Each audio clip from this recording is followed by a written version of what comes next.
What are the benefits of being single? How can being single be a gift?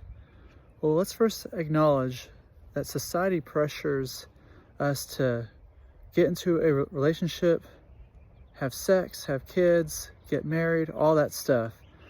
And that being single is seen as somehow bad, that it's bad to be alone. But the thing is being single is a great sign of independence. The fact that you can do things, have fun, and be happy without being codependent. It's like we're celebrating codependency, but somehow being single, being independent is bad. And I'm not saying that every relationship is codependent, but a lot of them tend to have codependency features to them, such as like, there's a lot of things that we need from our partner instead of things that we want out of a partner. Like, sometimes we're ruled more by our lust than we are by our love. And that can get in the way of things. It can really make relationships toxic of like, needing sex, needing intimacy, needing your partner to do this, this, and this for you. But the thing is we're all responsible for our own needs. You're responsible for your needs. I'm responsible for my needs. Everybody's responsible for meeting their own needs.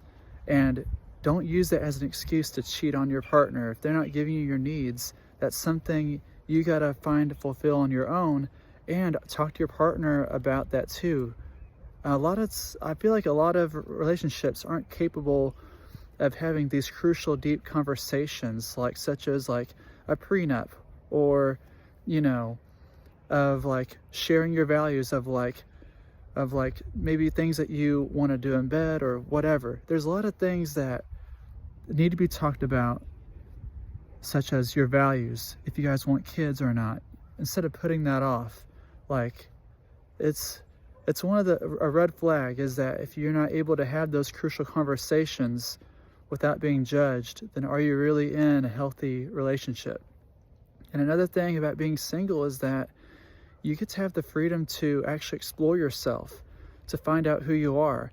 And I feel like this is an issue I think a lot of young women face, is that they get into a relationship really early on in their lives, whether it's at 18, 17, or whatever. They have kids young, and then they never actually find themselves. They don't know who they are, their values, outside of motherhood, outside of wifehood, outside of partnerhood.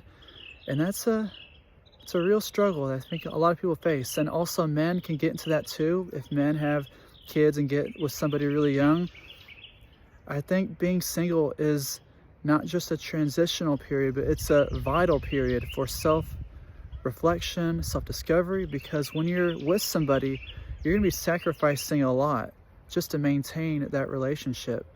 And it's important that you find out who you are, building your own life, your own foundation up. That way you can have a more solid relationship. So it's kind of like the flower does not dream of the bee. It blossoms and the bee comes. And the thing is that, you have the freedom to date around when you're single. You have the freedom to explore. Whereas when you're in a relationship, you might not have all those same opportunities. And getting out of your comfort zone, getting out and meeting new people, that's a gift that you can have without any limits. Because everything that you do, whether it's being single, being with somebody, it's going to have some limitations on it. The limitations of being single can be maybe not getting that level of intimacy that you're wanting. But the thing is we forget about self-love, self-compassion, and self-intimacy. So those are just some things I want you to think about, is ways that you can fill your own cup up, ways that you can embrace this period, whether you've been heartbroken yourself, recently broken up with. In honor of Valentine's Day, let's not make it just about romantic love. Let's make it about self-love, ways that you can honor yourself and love yourself, because that's where all love starts. If you have a low self-love, then are you really going to have a good relationship, or is it going to be codependent? See? So the quality of your relationships also depend on the quality of the love you give yourself as well. So think about that and embrace it. Embrace it.